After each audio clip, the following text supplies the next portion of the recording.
মাসি আমাদের বাড়িতে আসলেই আমরা সবাই মাসির হাতের খিচুড়ি এতটা ভালোবাসি যে মাসি আসলেই আমরা খিচুড়ি খাই। তাই জন্য সব সবজি কেটে মশলা বেটে আমি রেখে দিয়েছি, মাসি খিচুড়ি বানাবে। তারপর আমি আমার ছোট ননদের হাতে একটু নেলস করে দিলাম, কারণ ও পুজোর মধ্যে একদিন একবারও নেলস করেইনি, শুধু বড় ননদকে করে দিয়েছি। আর খিচুড়ি খেতে এতটা পরিমাণে ভালোবাসি যে খিচুড়িটা বানানোর সাথে সাথে খেয়ে নিয়েছি, কোনো ভিডিও করতে মনে নেই, ভুলে গেছিলাম।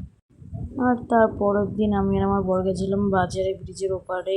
এই যে আমার বর কোচ দিয়ে হচ্ছে কই মাছ কুপাবে, এই জন্য আমার বাবা যেহেতু নৌকা বানিয়েছে, নৌকায় করেও রাত্রেবেলা যাবে মাছ কুপাতে।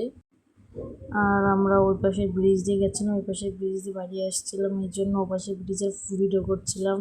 তারপরে এই যে বাপের বাড়িতে এসে যে দুজনের সাথে একটু মজা করছিলাম। আর আজকে আমার ছোট ভাগ্নেকে ওই যে বড় যে কালো পিঁপড়ে টাইপের থাকে ওটা কামড়েছে, কপালটা এতটা ফুলে গেছে। আর এদিকে আমার বড় ভাগ্নের সামনে দুটো দাঁত নেই, তাই নিয়ে ওকে একটু হাসা